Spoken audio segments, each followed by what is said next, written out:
Sis?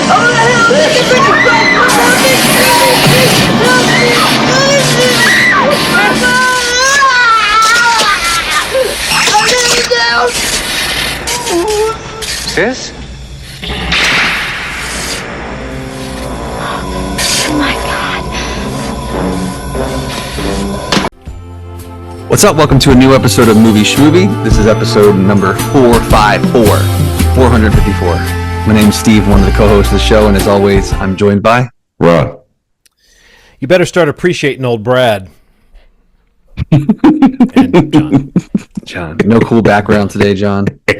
You know, the background doesn't usually start until we start the thing. about Oh, okay, I'm sorry. I thought some of these you started the meeting with a cool background. No. I think I'm just like painting a picture of what I was hoping to see. Sorry, It's like the Mandela projecting effect. that. Yeah. You'd think I start with a background, but no. In fact, more often I forget to put it up until we've already been talking about the movie for a few minutes. I love it. Yeah, that makes it better. Yeah. So we'll see tonight. Maybe tonight's the night. Although if you're listening during the day, maybe today's the day.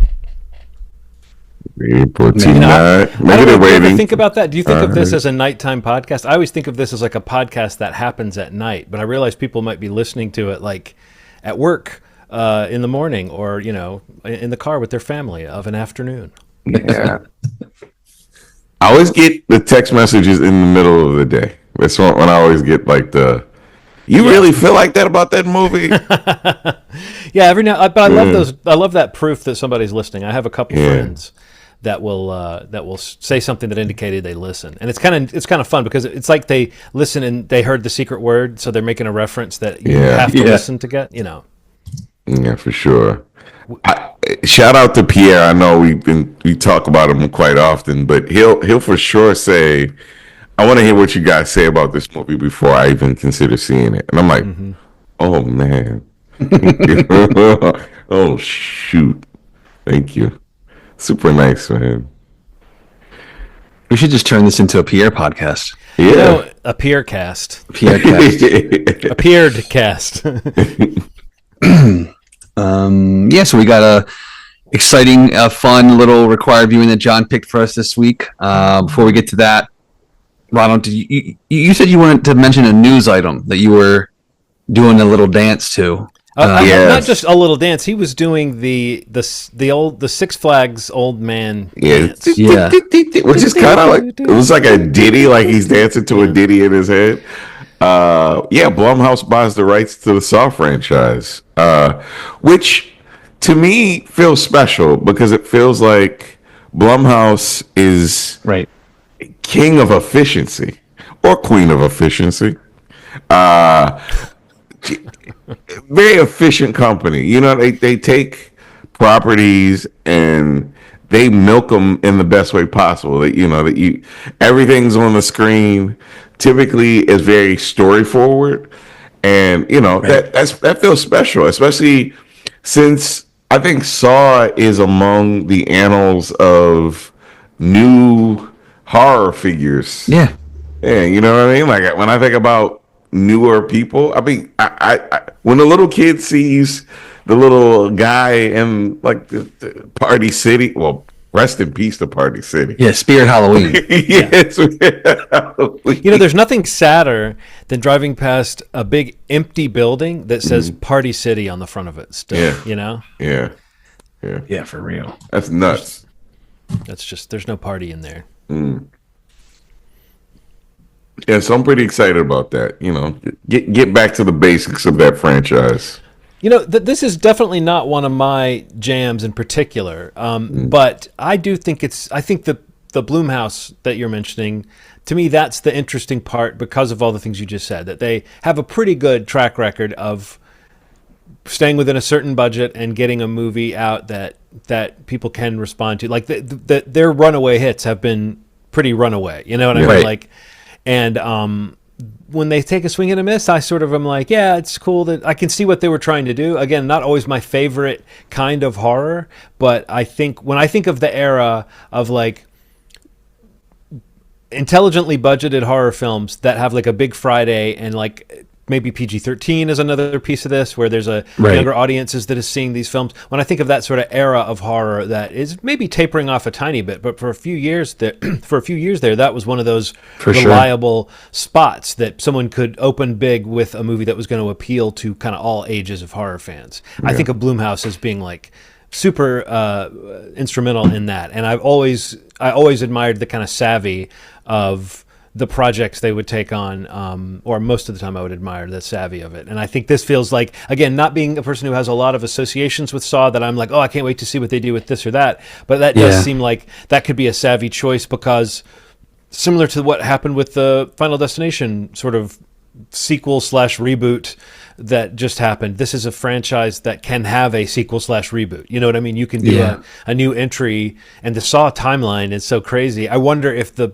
smartest thing to do is maybe get free and clear of some of the mythology of the last like 10 movies or whatever, because that's one of the things I think that could be prohibitive to a new audience, is that Saw does have, you know, a lot of lore, don't they, Ronald? I mean, you know, just people who've survived and gone to one movie and come back and died in another one or whatever. There's a lot. And there's also like a timeline thing where, you know, we've gone back in time to do the sort of a prequel in the most recent one. I think that's what the most recent one was. So, do you have any hopes for the franchise, Ronald? Like, would you want them to? What would you want to see them do? Like, what about Tobin Bell? How do we keep him around? Do we want to keep him around? If they keep him around, then definitely gonna have to do a what do they call them? That would be a reboot. Start all over. If a reboot. dead character is alive again, I think that's either a reboot, or they could do one of those sequels that says we're just going to forget the last 8 movies. And they kind of tell you ahead of time, like, we're just going to mine the first 2 movies and then ignore. I kind of like that sometimes. Right. I don't like that, but I also don't think you have to play so like, I like it when people honor continuity, but I also think you can be pretty loose within that idea of honoring continuity. And I don't think audiences really care that much about like an info dump in a Saw movie. They'd much rather see people get torn apart by traps and stuff. Yeah. That's wild. I did want to mention one more thing for my video game fans. So a couple weeks ago, a small independent company, Bitmap Bureau, who's known for like 2D games, they also even make Nintendo cartridges, Super Nintendo cartridges, Sega cartridges now, announced something insane. And, it's pretty well known that video games suck. I mean, most of them are pretty awful. There's some exceptions. But I mean, like licensed video games, properties. Yeah, and some of them are just like, I wouldn't even go that far for some of those games. Sometimes they just slap the name on it, and it has nothing to do with anything. It's not even licensed. So I hear some of it's illegal, downright illegal. Some companies have done it illegally, but there's a Terminator 2 video game coming out in September that is embracing sort of the lore of the entire movie. There's a Terminator 2 game that came out back in the day that was horrible. There was an arcade game that was pretty good that I was really a big fan of, but that was like a shooter. But this one is following pretty much all of the lore of the movie. Everything from the big truck chasing them on a motorcycle to him being naked in the bar. Like, they're really trying to capture every moment from this video game. And it looks super special. I've never really seen anything like this before. And the following is huge. And it looks like they're waiting so long because there's going to be some physical copies versus just there being like a digital sort of thing. That's cool. They're going to have collector editions with tins, and there's some doll related ones coming out with the bust of the Terminator. So I just love this stuff like this is still happening. I have a friend that just saw Terminator 2 for the first time, and she's in her 30s. I was like, you gotta watch this movie. She saw it. She thought it was a masterpiece. It's pretty cool that this may bring more attention to a movie that already has a lot of attention in terms of just how popular it is as an action film. But Right. yeah, Bitmap Bureau, man, putting out a Terminator 2 video game in 2025. Jesus Christ. Super cool. That's awesome. Yeah, man. So that was kind of like that wasn't a let's get physical. That was like let's get digital. What was Yeah. that? Yeah, let's get physical in the future because it comes out in September. But is it going to be a physical game or is Yeah. it going to just be a download? Okay. It's gonna be a physical. They're putting out physical copies for Okay. all the systems, including the Nintendo Switch, Nice. PS4, PS5, Xbox Series X. So it'd be like, let's get physical in the future. Yeah, I like that. Somebody out there needs to start, like, we need the kind of fans that make little sound bites that we can play on the show and stuff like that, little themes and sound bites. Yeah. Need jingles. Yeah, anybody out there that has jingle abilities. Like I think all three of us technically have jingle abilities in our own rights, but that would be we're not supposed to have to do that for ourselves. Yeah. Podcasters code indicate that fans are supposed to send that kind of garbage Yeah, in. I think we're too close to it. We'll be biased. Yeah. We're too close to it. Yeah. Well, I suppose it's time to move on to required viewing, and here comes that background image. There it is. Steve. Let's see it. There we go. Oh, There we go. there we are. There we are. A scientist in a nuclear plant, I believe. Maybe Sure. what was that? A chemical plant, I suppose, with a room full of acid. He's very worried about it reaching a boiling point. Anyway, yeah, my pick for required viewing this week was Superman 3, a film that came out in 1983. To be accurate, it was Friday, June 17th, 1983. And the wow. reason I'm mentioning that is because I have a very specific memory of the theater and the day and the time, and I wanted to dig in as much as I could into my memory to see Okay. how accurate I was, because I remembered that I really wanted to see this movie. I think it looked funny to me at this point. I probably already liked Richard Pryor from some of his kind of whatever more family oriented stuff he had done. I had seen it and was a fan of it, and my dad loved his comedy, even though my dad didn't like play Richard Pryor albums for me when I was a little kid, but I knew my dad loved Richard Pryor. And a lot of his movies, whether they were for kids or adults, they had already been on HBO. And Superman 1 and 2 were also HBO staples at this point. They had been played ad nauseum. So I had to see this movie. And I think at that age, I would have been about to turn 10. I was definitely like already looking at newspapers and knowing what was playing and knowing when shit was coming out and stuff, I was already release date Johnny. Yeah. And I remember my mom kind of going, okay, I'll take you on Sunday. I mean, I remember her being like, we'll go on Sunday, but we can't go before. And there was some reason why we had to go out to Centerpoint. And that's what I remember. The Centerpoint 6, which was about a 20, 30-minute drive out from town from where I lived. And I was like, is my memory of this correct? But I looked, and this is just kind of interesting. The Centerpoint 6 opened on June 10th of that year. Wow. Wow. So it did, in fact, seem like, it does seem likely we would have driven out to that theater and they would have been playing a new movie. Right. And I looked at what were the big movies that were screening, during the most popular movies from that month of that year. And it was a pretty interesting list that had like Return of the Jedi on it and War Games and Superman 3. And that's what made me realize, oh yeah, this movie came out like I had just seen Return of the Jedi like a month before. So I was probably like, there'll never be another good movie. You know what I mean? At that point in my life.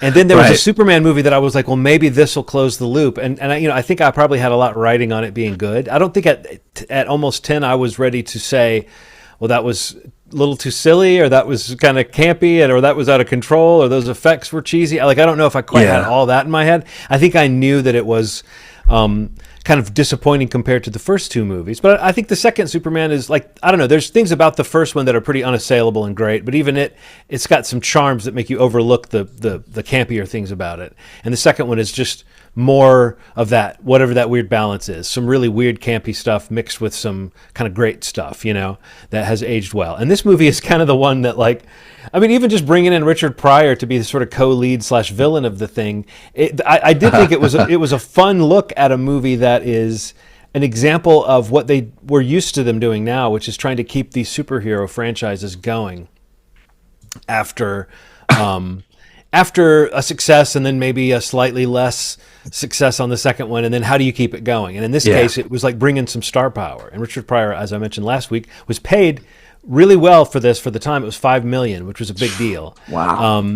And it kind of, didn't really hurt his image too much to be doing something like this. But nowadays, if you think about what people remember about Richard Pryor, which is his really edgy, influential comedy, this is a funny example of him trying to wedge, I would say, a certain amount of that comedy into a movie that is more or less about a Lex Luthor replacement character played by Robert Vaughn, who takes on Superman in this way that like produces a computer that can predict weaknesses and create weapons that is built by Richard Pryor's character, even though by the time it's built, he really doesn't want it to be used against Superman. I mean, there's an interesting way they thread the needle of making Richard Pryor not the worst villain, but in fact, like the best villain in this. And at the end, Superman doesn't even think he deserves to go to jail for anything that he's done. Like those other three guys are going to jail. In comparison, yeah. But I'm just going to drop you off in a shit town and see if you'll take a job there. But anyway, the whole idea that this is kind of a Richard Pryor movie, it's kind of an attempt to follow up a Superman movie without Gene Hackman, but they went ahead and did a Lex Luthor style villain rather than going into like the well of comic booky characters they could have brought in. And the original version of this movie had some elements of that. It had they wanted Dudley Moore to play Mr. Mxyzptlk. What? And Brainiac was going to be part of it, but certain elements of that script remained, such as a computer sort of villain with, the Brainiac thing kind of became what in this is called the ultimate computer. And then in that movie, there was an idea of Superman fighting himself. And that obviously is retained for this one. So I don't know, this movie does have some comic booky touches and some things that I think I could have a conversation about the things that I found charming about it. And I could also have a conversation about the things that are just insanely silly and like, you can see why this movie has a 29% on Rotten Tomatoes. I'll repeat what a friend of the show, Bob Rose, has said, which is that even people that love this movie don't really think it's good. So I don't know. I guess I'll just open up the floor. What was your association with Superman 3? And can you imagine that sensation? Did you have that childhood sensation at any point of kind of, even though your parents had to be the ones to take you, you were the one dragging them to some movie. Did you ever have that when you were a kid where you were like, we got to see this. This is life. I have to see this movie. Did they give into that kind of thing? Ronald, did you ever make your parents go see something that they were not excited about when you were a kid? Stargate. Okay. What was the equivalent? Did you have to drive out to Centerpoint for it? It was East Point. It was East Point, which was still another point. Yeah, it was another point. It was another point that wasn't near our house. And, I think my dad wound up liking it, but it was like, it was like portals and stuff, and I think he kind of liked that, and Egyptian things being misused. You know how that is. Yeah. Just complete misuse of culture, as you do in the 90s. So I think that was one of the ones for sure. Dick Tracy also. Dick Tracy was probably the one where they're just like, what? You mean the cartoon from when we were kids? But what was the ride home like? Did you know what I mean? What did you sort of like want to have a I liked this part, I liked that part conversation, and they were like, no, I'm not having it? Was that ever happening? Stargate, I was really trying. I feel like it didn't work. And, I was like, what about the part where they, the big gun that they had that went, he was like, yeah, that's pretty good. Is that exactly how you explained it? It went, yeah, pretty lackluster gun. Left a lot to be desired, Dad. What about you, Steve? Do you ever remember that sensation of being like the kid who was like, man, this is going to be the shit, and your parents are kind of like, yeah, okay. You know what? I got to be honest. I don't really remember that ever. I got to say, I feel like I was very privileged. I don't know what the right term is. Lucky. My parents were like game for anything. And I think that between the two of them, I had a nice way of splitting what I could see with who without feeling that way. Yeah. Like there were, certain kind of things like action movies or sci-fi movies, fantasy things maybe was more my dad's jam. And, things we mentioned like on this podcast or some memories I have, like T2 is like one of the ultimate movie going things. Is a dad's Father's Day movie, seeing with him is like a memory, a core memory. So like I feel like of the genres, I think there might have been movies that they're like, really, that one, but I feel like really I don't have a really clear memory of an example though, because I genuinely feel lucky that, you know, it's like mom was always down for like, you know, comedies and horror and, you know, animated. Like she was, you know, they were just always game for any, because they knew how much I loved going to the movies. So like that was a fun thing for them too, because they could see how much, like, you know, I loved it. So I think, and honestly, they both love watching movies still. My mom especially, like she watches probably more than I do. I think I mentioned on this podcast, it's like I'll have stuff on my Plex and she's like sending me reviews like every day that she's watched like a movie or two. That's awesome. That's really cool. And it's like, yeah, okay, cool. And she'll watch everything. So yeah, I've definitely felt very lucky to have that. And, you know, but yeah, I mean, I'm sure that, again, there was probably something along the line there where they probably rolled their eyes. Maybe I just never saw it or heard it. They had a side conversation about it. Well, I mean, I don't think I ever felt like, oh, this sucks or this is miserable. Sure, but I definitely remember feeling like, you know, when do we have to see this so soon? Do we really have to? And I was like, come on, you know. Come on, guys. Now I would say I don't want to have it spoiled for me. But back then, I think it was just knowing that it was out. It would drive me crazy after like seeing a trailer and waiting for something to then think you have to wait. You know, you could just take me down there, you know. And I think a little bit older than that is when I started getting dropped off, maybe even around that time. Probably, no, I remember getting dropped off to see Gremlins, which would have been like the following year. So it must have been right in that zone where it was like, you know what, we can start dropping him off at the theater. Because I saw Gremlins, and I remember also somewhere in there, 12 or 13, I saw The Golden Child. That oh yeah, movie. Eddie Murphy. I think I saw Ghostbusters one time by myself. I just remember seeing a bunch of stuff in the theater. Like, but I remember the Midfield 6 was the closest theater to our house, and that was the one where I could get dropped off there pretty easily.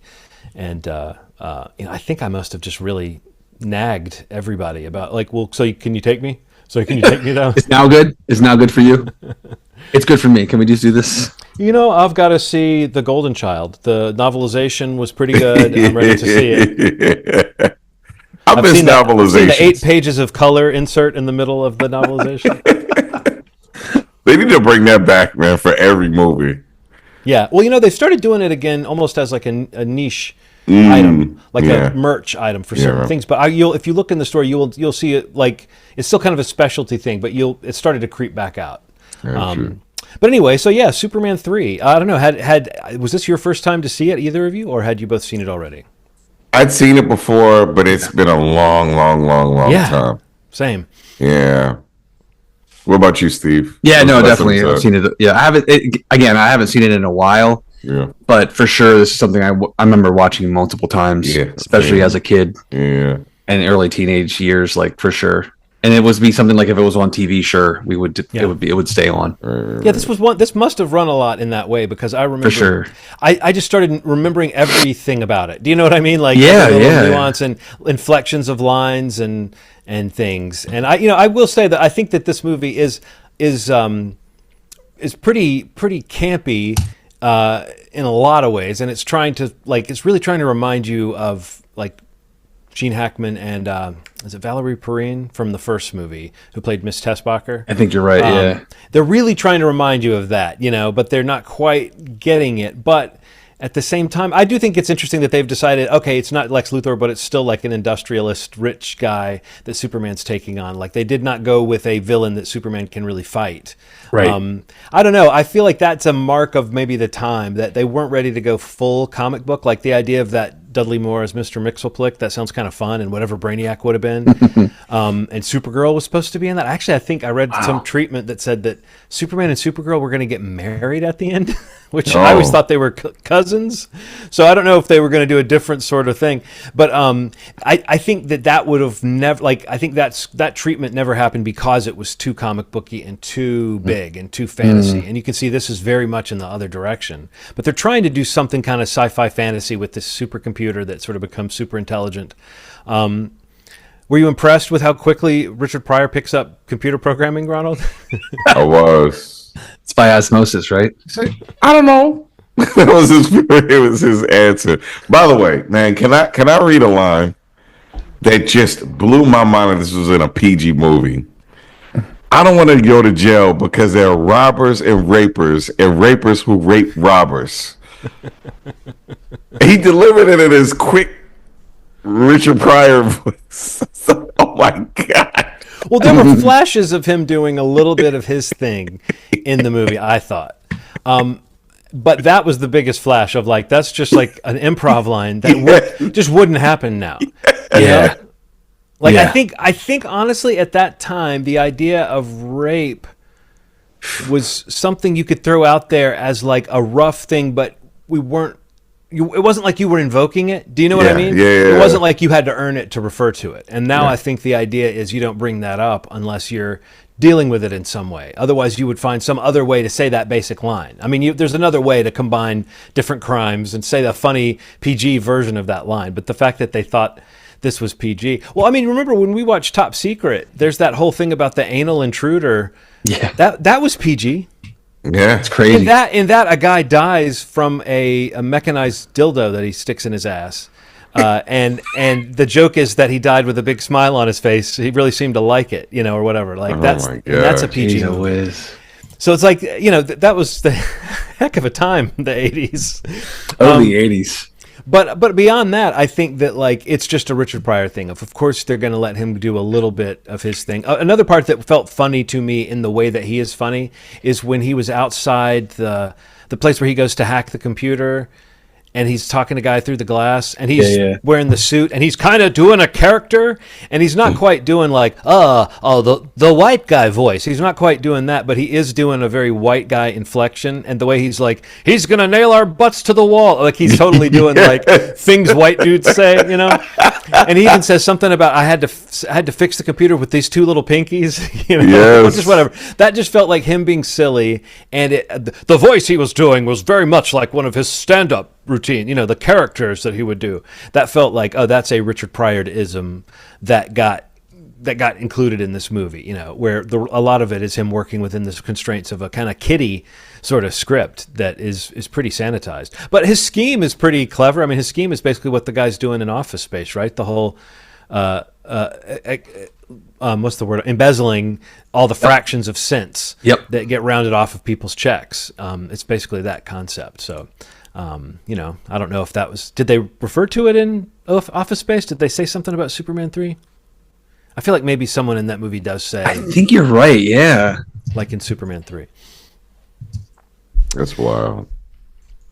But I will say this too: for a movie made in 1983 featuring Richard Pryor as an unemployed guy, this movie avoids a lot of the uncomfortable stuff that I might have expected in terms of jokes. Even his demeanor and patter is played a little bit more straight.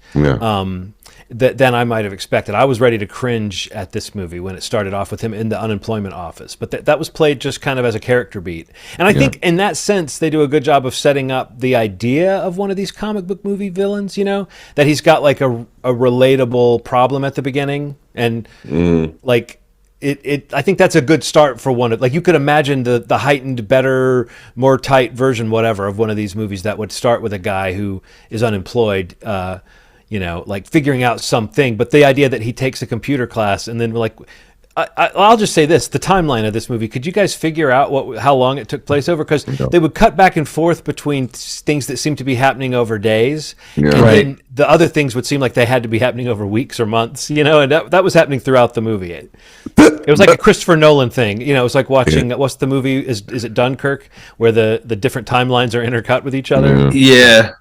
This is like a puzzle movie, like a Christopher Nolan film. Them not firing him for what he did, and it's like a Richard Pryor joke. It's like it's like a weird. We'll just let him work, and he won't do it again. He's smarter than that. And then he pulls up in a sports car. It was crazy, man. It was a. Well, no, they were like saying no. What they were saying was we don't have to, like. what was something? It was one of those jokes about he'll hide it unless he's a complete moron. They did that thing of like having a line where someone says, "For someone to be flashy after stealing money, that'd have to be a total moron." Yeah, and it cuts to him pulling up up in a sports car. But the idea of like the sort of mutually assured destruction of them, of like, Right.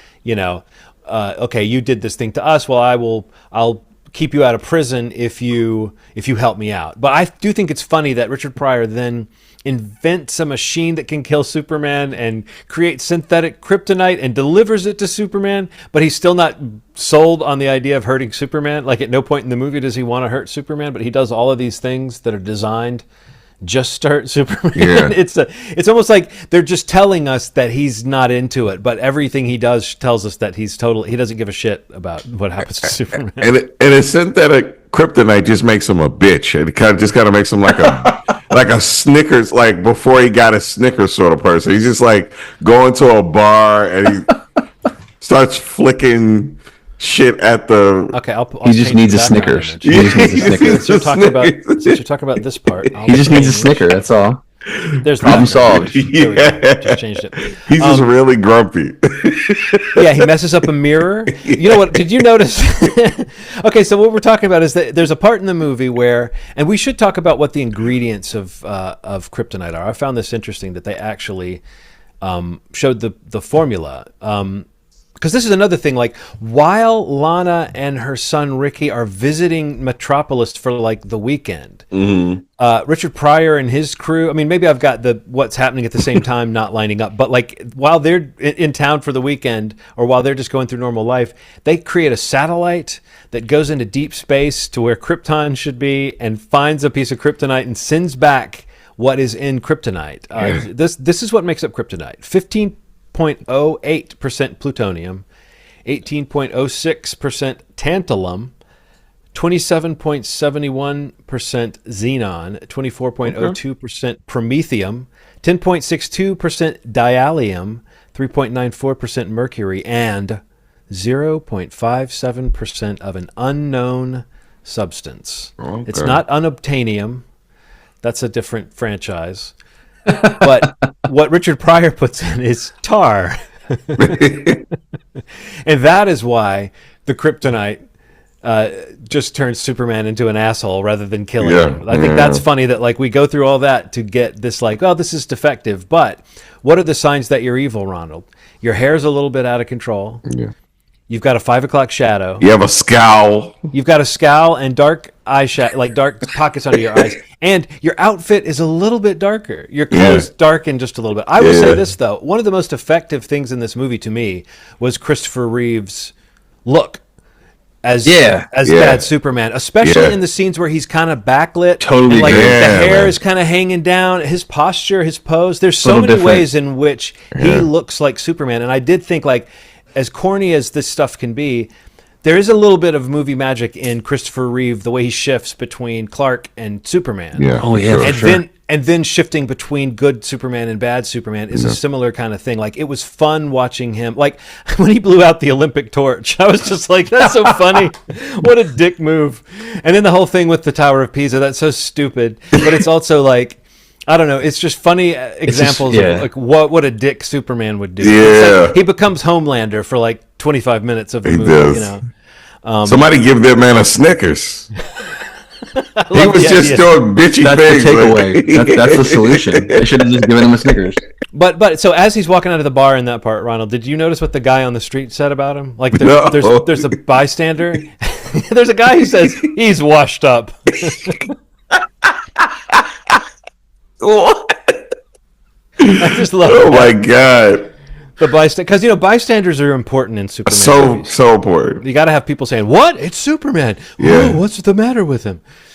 But like, at this point, people don't like him anymore. At first, people are kind of disappointed when he shows up in Homelander mode.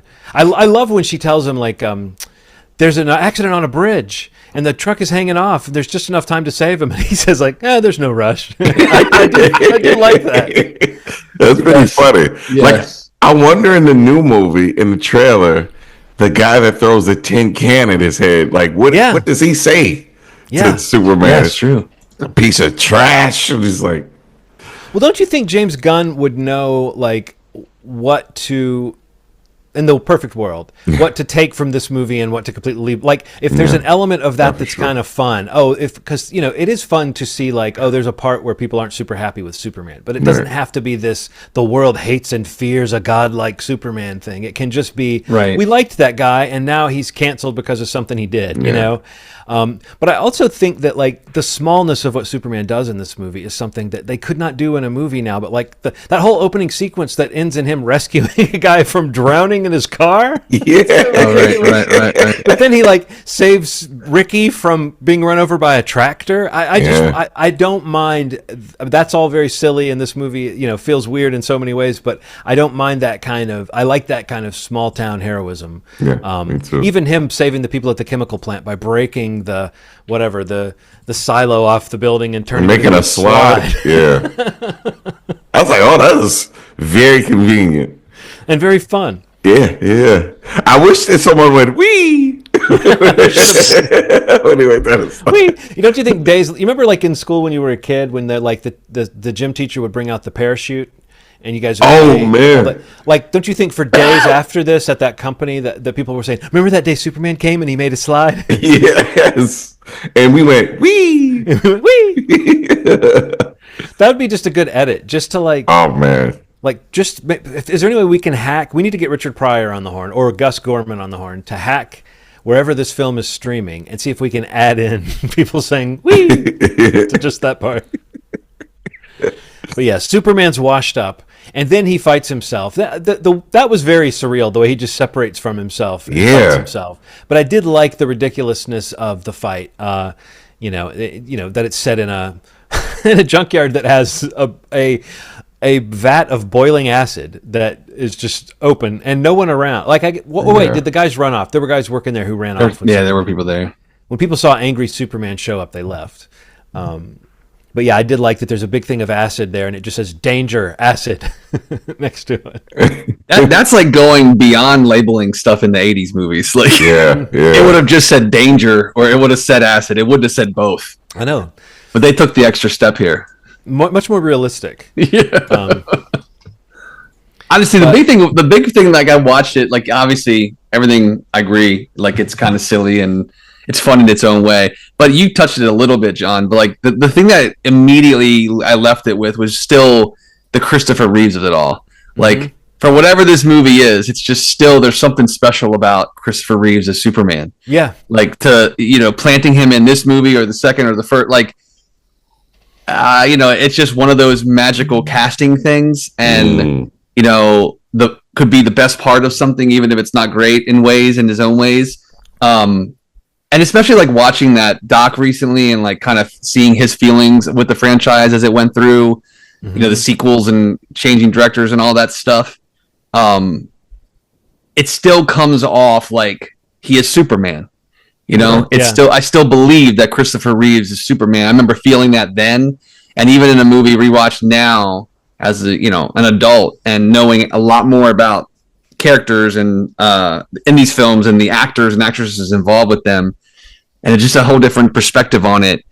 It's one of those things where I still feel like this is one of those magical casting moments. And and you touched on it a little bit, like little things like differentiating between the bad Superman and just the charisma that he had, even in a movie that isn't really a great film. It can be entertaining and funny at times, but I think he's still really good in it. It's like a shining or silver lining piece of it for me. Just a special casting. Yeah. No, I agree, and I think that another piece of casting that works for me in this movie, I thought, is it Annie O'Toole as Lana Lang? It's Michael McKean's wife. Let me see if it's either Annie O'Toole or Ann O'Toole. Annette O'Toole, maybe. But anyway, I thought she was good as Lana Lang. Yeah, it's Annette O'Toole, and she just brings just the right level of that hometown kind of sweetness. Yeah, I like her. I do love that he goes back after being sent home to his reunion to write a column, and we see him typing away at it. And the sentence we see him like speaking as he types it is, "The prettiest girl in school is still the prettiest girl in school." What a scoop! What a scoop, Clark. Good job. And I also love what a yutz Jimmy Olsen is. Like, even Clark thinks Jimmy Olsen is a square. Like, when they're on the bus ride to Smallville together and he's talking, even Clark is like, oh, Jesus. But yeah, I think that like the little, like, you know, Lana Lang is a comic character as well, and I think that is something that kind of spins out. But I just think this movie, you know, even though Lois is really sent off to the Cornfield sort of in this one, like the rumors are that Margot Kidder was a bit loyal to Richard Donner, who was sort of kicked off in the middle of the second movie, and Gene Hackman was supposedly loyal to Richard Donner and didn't come back for this one. But he said he just didn't think that they should keep doing Lex. He said it would be like a slasher film villain that keeps coming back when you've gotten rid of him. But he did come back for the fourth one, so what does that mean? The fourth one is worse. But like, must have been a lot of money. The rumor that everyone has denied since, that the Salkinds, the producers, have denied, but I mean, maybe it's in their interest to deny it, is that Margot Kidder was kind of punished for her loyalism to Richard Donner by having her role reduced in this movie. But other people say that the intention was always to switch up the love interest at some point, that not to keep going the route of Lois. However, we always think of Lois as his kind of main love, so it feels a little weird that she's sort of she's just kind of cucked in this movie. But I do think it's interesting to note that the Margot Kidder of it all, if there is any truth to that behind the scenes, it does kind of line up with what this movie is trying to do, which is like move away from the iconography that is that Superman iconography. You cut to the Daily Planet and you've got Perry White and Jimmy Olsen and Lois Lane and Clark Kent. That to me is just such an iconic setup. Totally agree. My son and I were talking this week about how much, since the new Superman movie doesn't sound like it's going to be an origin story, like how much time do you think they'll spend setting up that world for audiences versus how much do we really not need that? Like, you have a Batman movie, you don't really have to explain who Commissioner Gordon is. Do you know what I mean? Like, you can spend a little time getting us oriented, but there's a beauty to the whole setup in Metropolis and just the Superman setup that I think that you don't really need a whole lot of build up to make it make sense. And I really was thinking about that with like Lois. I think Lana still in there, but I think Lois is a much more iconic character. And so I would say that to me is one of the kind of bummers of this movie is that Margot Kidder really does seem like they were like, no, you don't get to be in this one. We're going to send you away and then you're going to come back.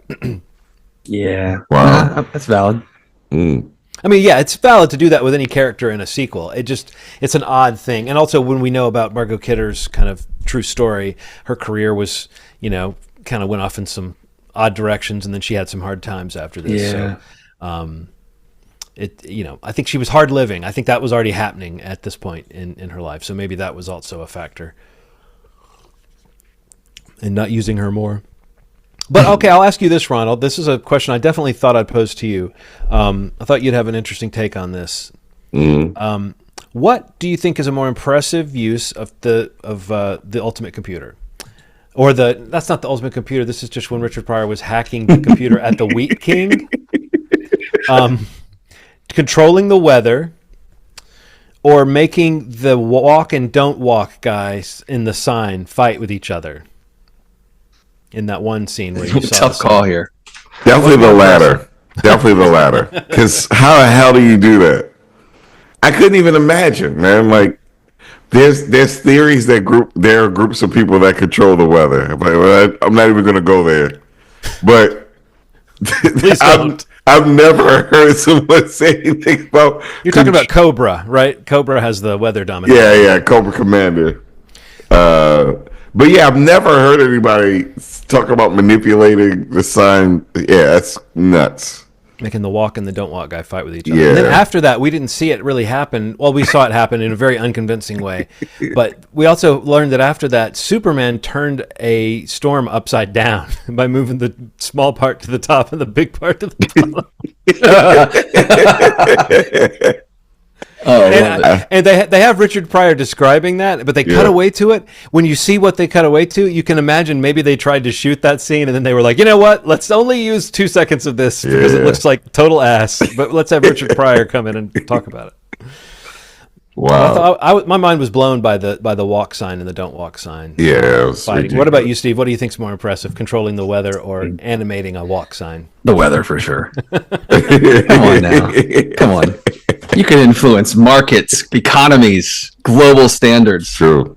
with the Now weather. that was the scene. That's the scene where the timeline dilation I'm talking about is happening. Richard Pryor is at the computer typing away, and it keeps cutting away to things that are happening at different times of day. Sure. And that's like one of them is the guy getting the money out of the ATM, and then there's that weird like something ripped out of like a '50s thing where like a man and a woman are at breakfast, and he gets the Bloomingdale's bill that's super inflated. Yeah, and then he smashes a grapefruit in her face. Jesus. Yeah. It's insane, man. It's like, and she's like, oh yeah, she doesn't react. It's like, wow, this is Unhinged. what a cute joke.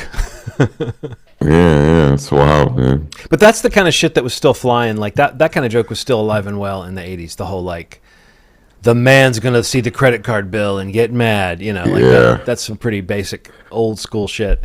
A lot of why I oughta. Well, a lot of the comedy in this was that sort of thing. Sort of old fashioned. Yeah, it's wild, man. Like pie in the face. Literal. There's that pie in the face at the beginning. Yeah.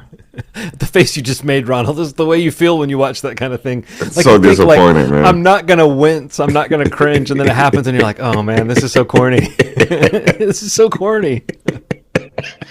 They can't help it, man. They can't help it. Like the blind guy whose dog walks away and then he gets like the road stripe painter and walks around in circles. And then, I mean, I was thinking in that part, Metropolis is a heck of a wacky city. Yeah.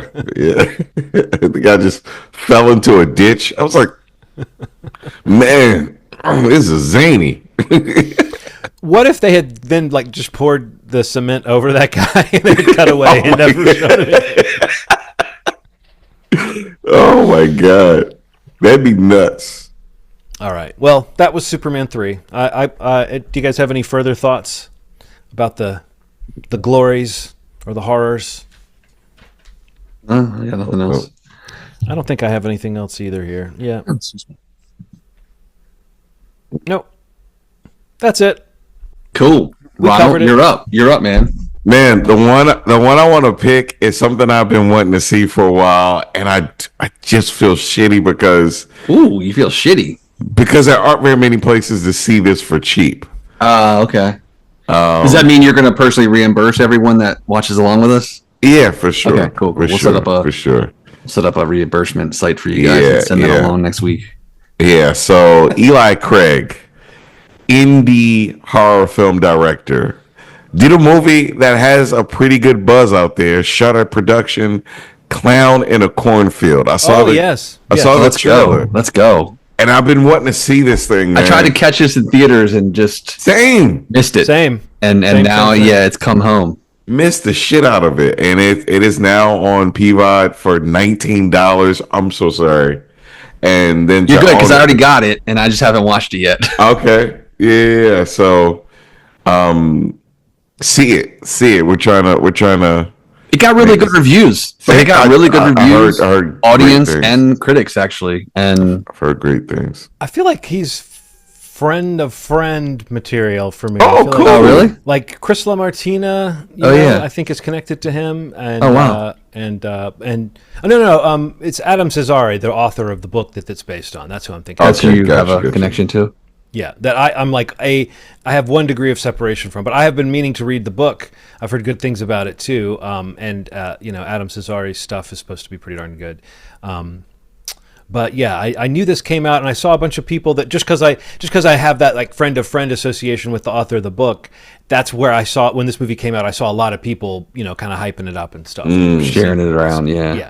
So it definitely felt like okay, cool. That seems like it might be, an interesting, fresh take on a familiar thing, which is right. A few horror tropes kind of swirled together. So yeah, I'm interested. Cool. And it's only on rental, right? You said right now. Seems it. Okay. No, you can buy. You can. Is it rental? So no rental, only buy.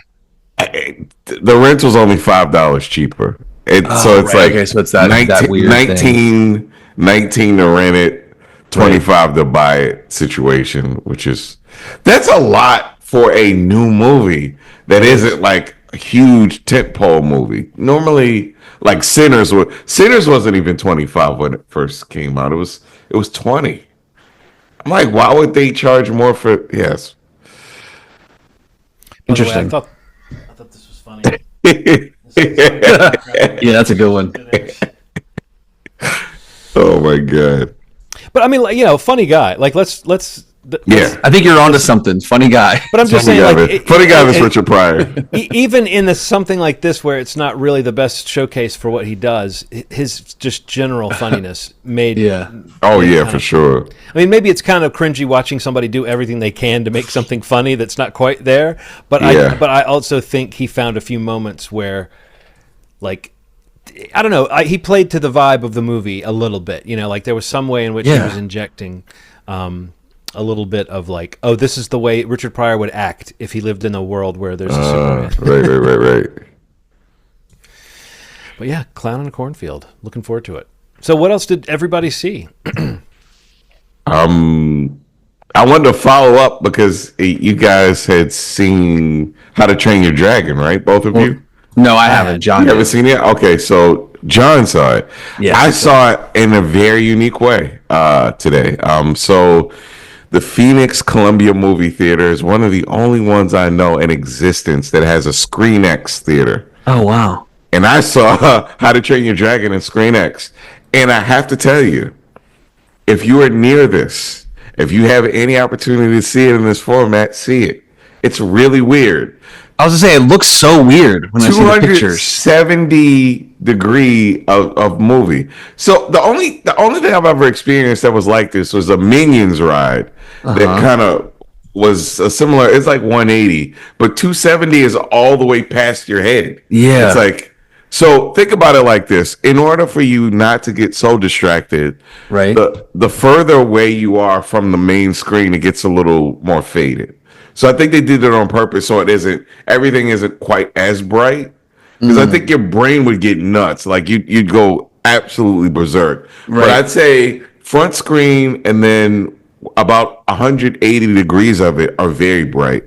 So the mountainous scenes that you saw in the cartoon, the animated version, look spectacular in the live action. It's just a really interesting experience.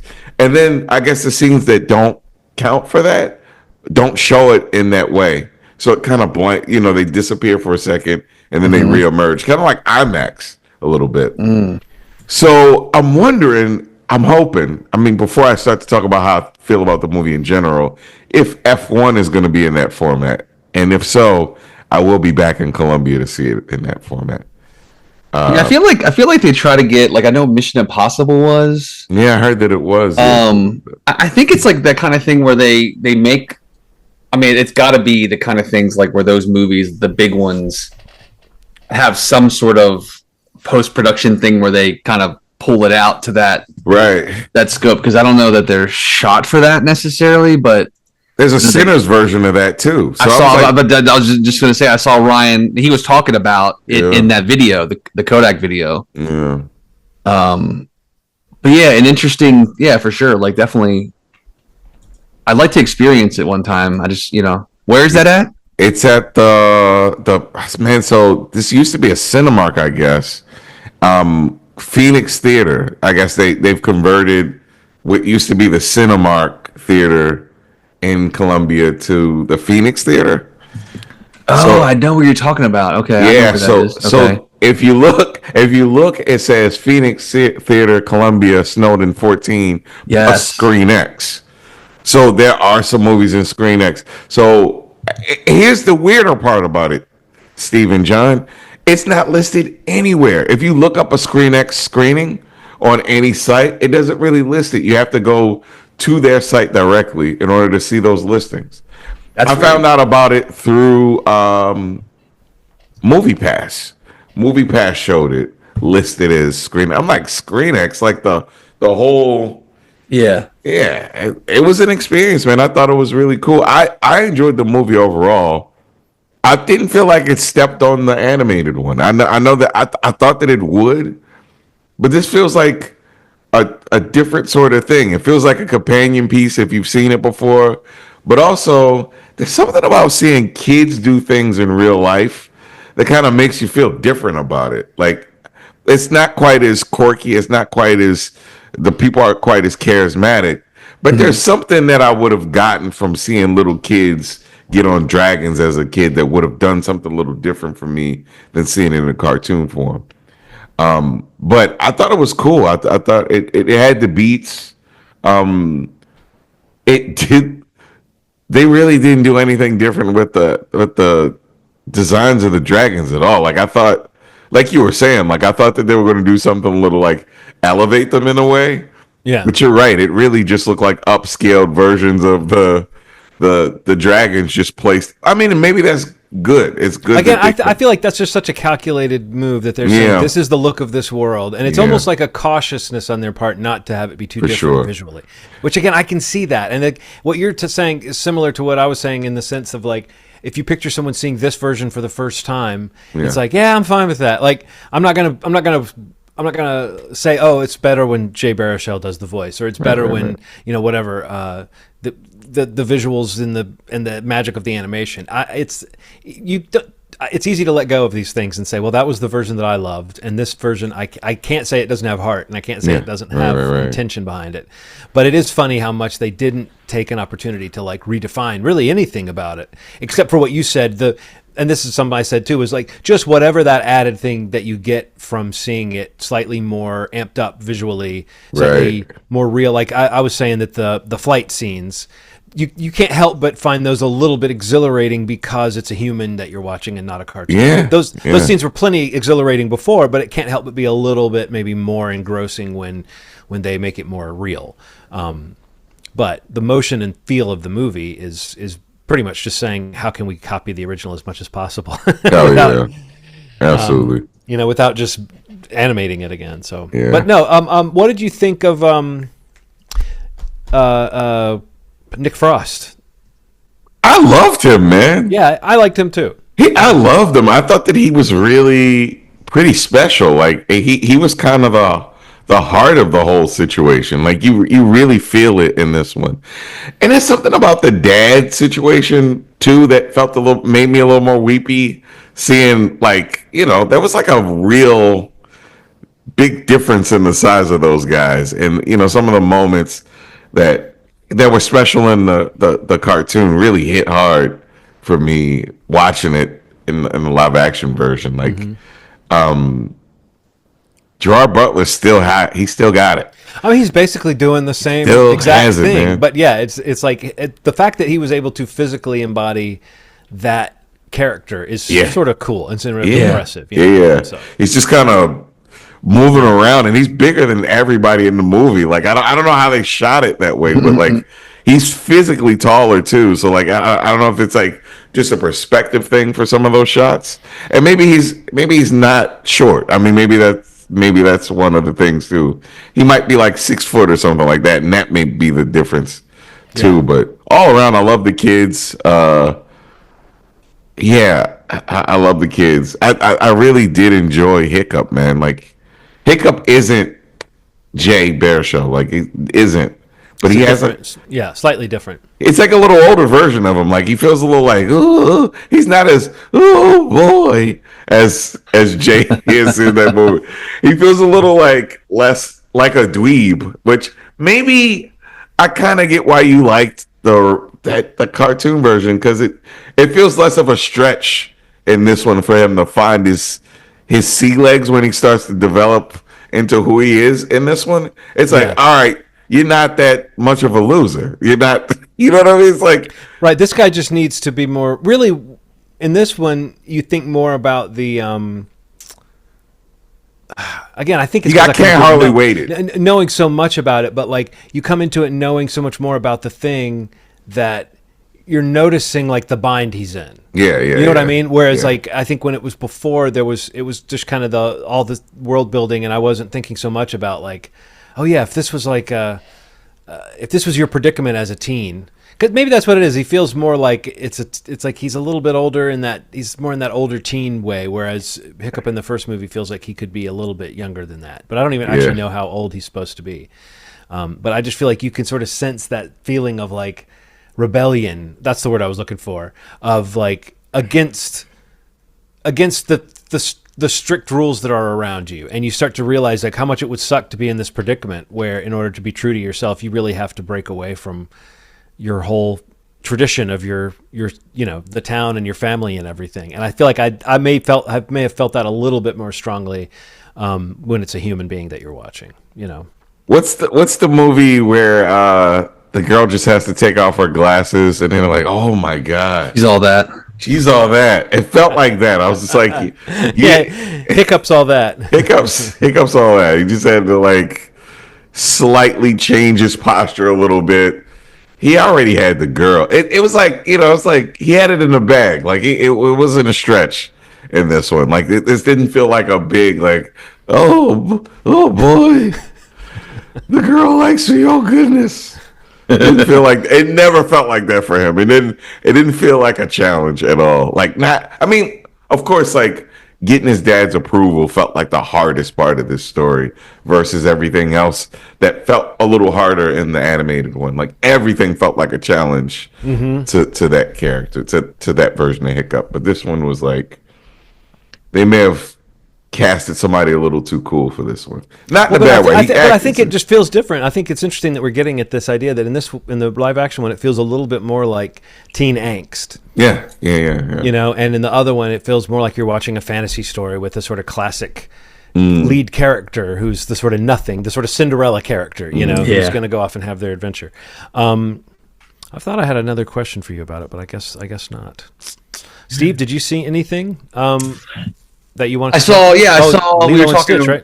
Yeah, I saw Lilo and Stitch. I went and took the kids to that over the weekend on Father's Day, which I thought was really cute and sweet. I mean, I love Lilo and Stitch, the animated film. I'm sure a lot of it's the same conversation you're talking about with How to Train I was Your about to Dragon. say, this is another analogous track of like, how faithful of an adaptation does it need to be, and how faithful was it? I mean, you could talk about the ending maybe without spoiling it, but I've heard that the ending, people have an issue with the difference of the ending or something. A big nothing burger to me. I think it's no. I'm saying like it's not a problem. Like I think in some ways, I don't know. I kind of felt like somebody that would maybe, if you're a little more open-minded, the ending is maybe more now and more, maybe more considerate of an ending of everybody's story that you learn about in this movie.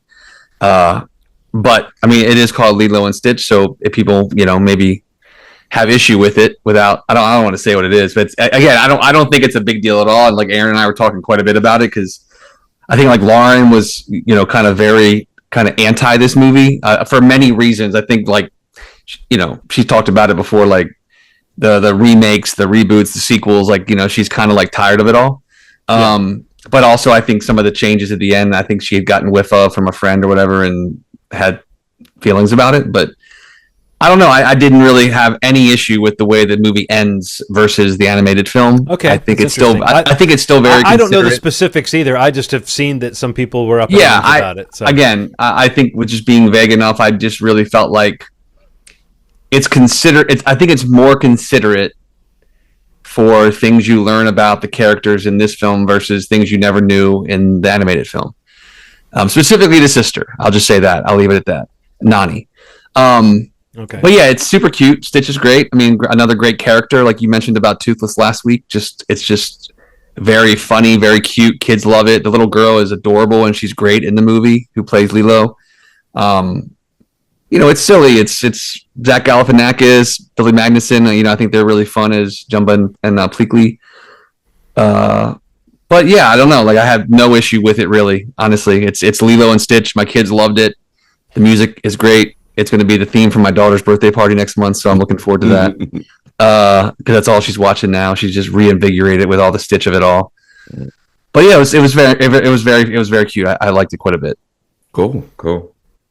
I think that's the only movie. Yeah, I think that's the only movie I saw. I saw a movie. You saw a movie? I saw a movie. Tell me about the movie. I did. I saw The Materialist. I saw a movie. First and foremost, I want to shout out Gang. Gang, hey. For having a free ticket this week. Oh yeah, Gang. that's started. Yeah, you've been talking about it. Yeah. It's All been day finally gang. added. So now you have a free ticket for the opening weekend. Is that it? Yeah. So Materialist is this week, and then the Ari Aster one's in the next couple weeks, and Can't wait for that. Yeah, what the fuck is that about? Like, I I don't. know. I love these movies that I don't know from the trailer what they are at all, but I'm convinced I'm going to see them. Do you know? Yeah, yeah. And, that I think that's the one that. Oh wait, no. I'm thinking of. I've got it flipped. Pedro Pascal is in that. Yeah. So that he's not in the weapons, which is He was supposed to be in Weapons. He was going to be in Weapons, and I think Josh Brolin is playing. That's the correct. part that Pedro Pascal. Will play. Okay. Wow. I don't know if Pedro Pascal. I don't know if that scheduling conflict was because he did Eddington or Fantastic Four or both, or somewhere in there. He was going to do, like, it was when they announced that he was in the follow up to Barbarian. I was like, hell yeah, that sounds great. But it looks like we get a Josh Brolin in that spot, so I'm not crying. But no, I can't wait to see Eddington. I think it looks really interesting and weird. I just trust Ari Aster to do something strange, and I think it might be like his movies are like God, what was the name of the one, the Joaquin Phoenix one? Why am I forgetting the name of that? Beau is Afraid. Yeah, that movie was hilarious. Like, say what you will about the stranger things about it, or what parts of it you liked and what you didn't, but there's a lot of insanely funny stuff that's just really bizarre and surreal in that. And I get vibes from the Eddington trailer that there's a little bit of surreality in that world too. As strange and unsettling as Ari Aster's world can be, I also think he has a real sense of the absurd. And so it's like I'm ready to see just what he's got cooked up. So yeah, that's soon, right? That's next couple of weeks. Is that next couple of weeks, because they listed the next couple of movies, and that was within the next like 2-3 weeks. So, So what about the Materialists? Yeah, so Celine Song, who did, what was that last one called? Past Lives. Masterpiece of a movie. This is a different kind of feel to it. It feels like very upscale. Dakota Johnson works for this kind of matchmaker for very wealthy people. And she is very much an expert in what people want and what people versus what people need, and matching people up. And while she's in this constantly recruiting wealthy, attractive people, she bumps into Pedro Pascal, who is very wealthy, at a wedding that she set up for another client who was the brother of a person she got married. And while simultaneously meeting up with an old flame at the same event. And then there's this like path of craziness that happens with both people. So it's like the couple that used to be together, kind of reigniting a friendship. And then Pedro Pascal with this romance that happens, both obviously beautiful people. Pedro Pascal, the wealthy man, Chris Evans playing the poor caterer, which is really cool to watch him in this sort of role. It feels like something that he should have been in like 15 years ago, but it's cool to see him as an older guy in this role, because he's like a person that's trying to get into acting, and he's doing these like community theater things. It's cool, man. Like, it has a really cool feel to it. And there's an event that happens in the middle of it that gets deadly serious and really changes the tone of the movie, and really sets Dakota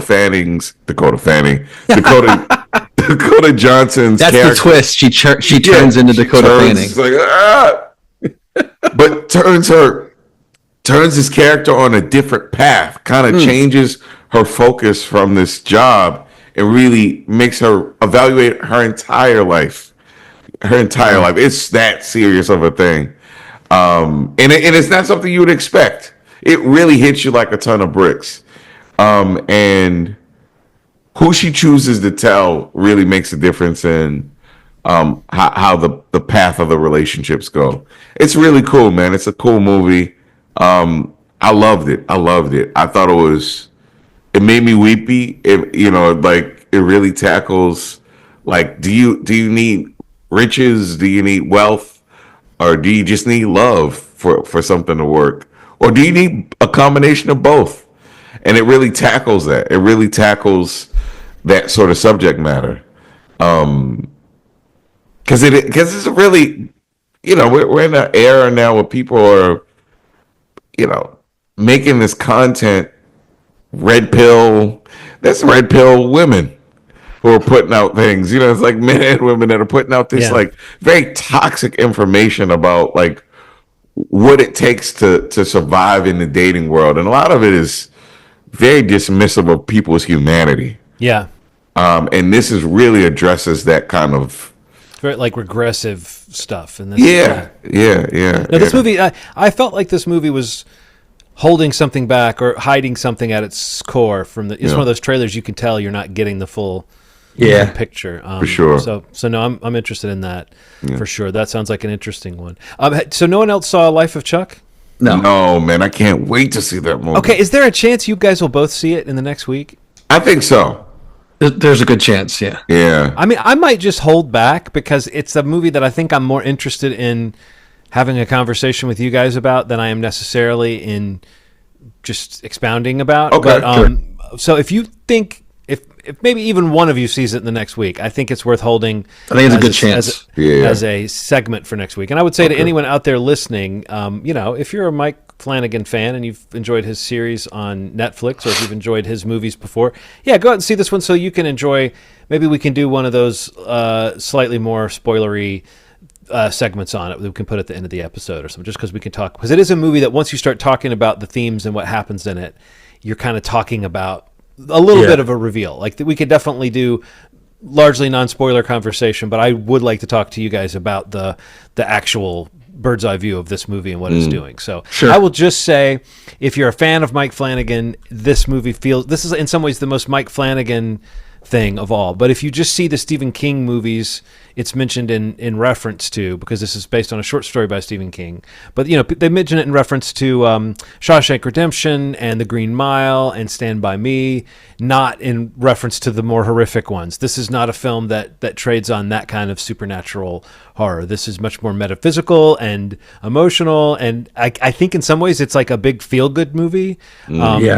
In some ways, it's almost like a Hallmark version of what a Stephen King movie can be, but because Mike Flanagan is a smart guy who puts a lot of heart in his films, I don't know. I found it to be like, I think I told you guys that it made me want to make time to call my mom. It's just like it's a movie that makes you think about what got you where you are and what you are and what's inside you, and but not in like a narcissistic way of looking inside yourself, but the view of like how everything you've ever experienced is you've picked up a little something, and there's like a world inside you that is like the culmination of all the stuff you've picked up in your life, and that's just the barest idea that the movie gets into. So can't wait to see it. It's like it's one of those that's hard to put in a category because it's kind of a drama, but it's like metaphysical drama. Wasn't there a movie about time travel that was kind of like that years and years ago? That was sort of about time. Is that what it was called? Yeah, with Bill Nighy and Daniel Gleason. Yeah. Where it's like an emotional movie, but what it uses as its emotional hook is like a sci-fi trope. This isn't quite that, but this is kind of in that neighborhood of a movie that mixes genres in a way that's very hard to define. Kind of what kind of movie you're watching. So I'll just kind of hold off. I really felt it and found it very moving, though. I mean, cool. I definitely had a meaningful time watching this movie. That's great. The kind of thing where you're just like, for whatever reason, I am fighting tears through like a whole stretch of this movie, and I think it's because it is making you think about your own life and your own history. Oh yeah, dude. And everything. But in a much more short-winded sense, I will just mention this. Have either of you guys watched, remember years ago there was the Fire Festival and we had 2 documentaries we could watch about the Fire Festival? Yeah. Well, right now, you can watch 2 documentaries about the Titan Submersible disaster. Really? One is on Netflix called Titan. What's it called? I think the full title is Titan... The Ocean Gate Disaster on Netflix, and then on Max you can watch Implosion, the Titanic sub disaster.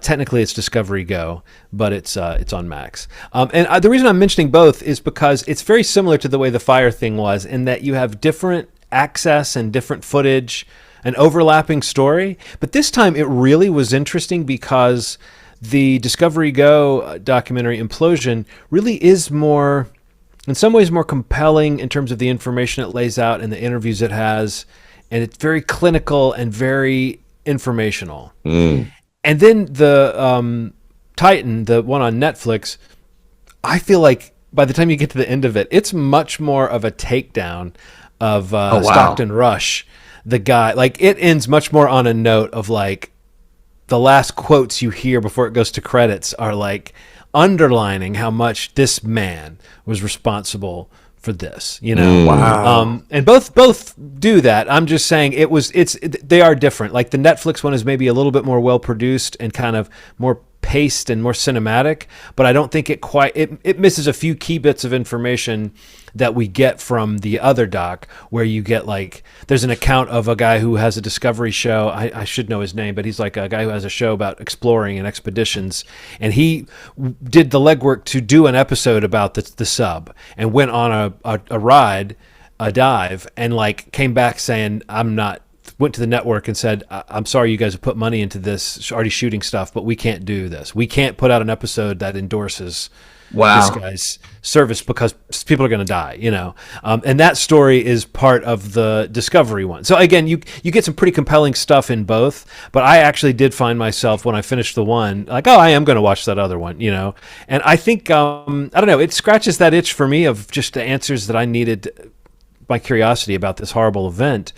But it also attaches itself to something bigger. It's got that kind of, for lack of a better term, kind of an Elon Musk wannabe guy at the center of this thing who really was driven by his own ego. And when you find out those little points where he went past the people that tried to warn him, it's your stomach will drop for sure. And it's like, you do kind of want to know more about, like, wait, how did this happen? But each time the answer is like, oh yeah, this guy was just like pushing it through, just saying, well, we're going to go back down. No, we're going to, you know, they have a hull that cracks. They rebuild the next hull basically the exact same way and just go right back to testing it, you know. And it's like so many things that could have been done along the way to stop this from happening. So, so yeah, I would recommend both if that sounds interesting to you at all. I have not been watching a lot of the most recent like Netflix true crime or documentaries, stuff like this, and so I was like, I'm going to find something to watch, and this one was, you know, actually pretty compelling. So I guess it's hard to recommend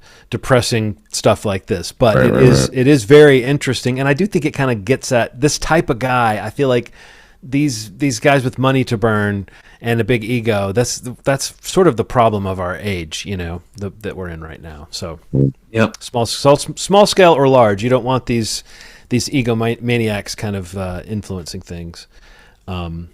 So, anything else? I feel like there was a show that I forgot to mention last week, and now I'm forgetting to mention it again. Oh man, shoot. Yeah, I don't, not that I can think of. I'm trying to think of what I watched recently. Oh boy. It's been an exciting week. Got it. Adults. Register for either of you. Know what it is? Existing? I mean, I've seen the name, and I know that when you say what it is, it will ring a bell because I know I've seen that. This is the FX comedy produced by Nick Kroll. Yes. Not familiar with anybody in the cast at all, but I love this series. Okay. It's I was telling Aaron when we watched it together, we kind of binged the whole thing together.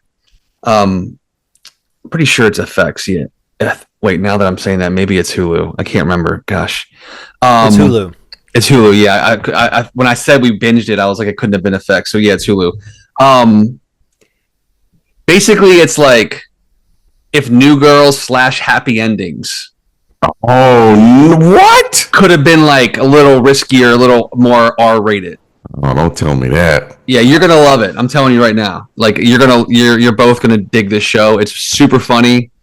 It makes me very sad that I feel like no one knows it exists because I doubt it'll get a second season because it ends really strongly, and the core cast is just very ridiculous and funny. Charlie Cox has a great I guess it's not even a cameo. It's not a cameo.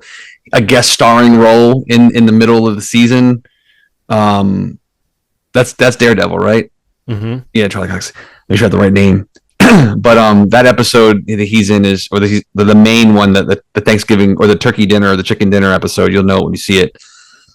But yeah, I meant to say it last week because we finished it the week before. Yeah, if you have Hulu, you want like a really great comedy, edgy. If New Girl and Happy Endings were your thing, with the ensemble cast, with a little bit of, there's some stuff going on between some of the roommates, the friends, will they, won't they kind of stuff.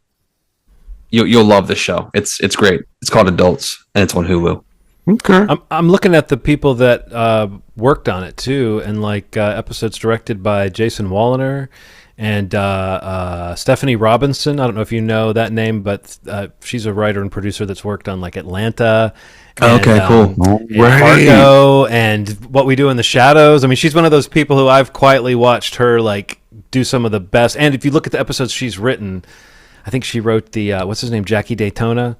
Was that the name of that character on What We Do in the Shadows? When Laszlo goes No.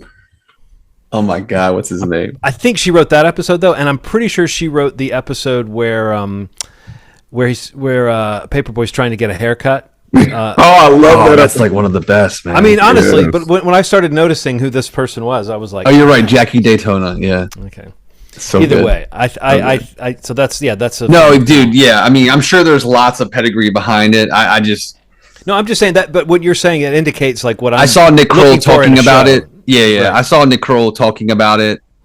I think it was one of the podcasts he was on, and then I saw a trailer a few weeks ago, and yeah, I was like, this is like perfect. I love this stuff, and it was great. We both loved it. Mm.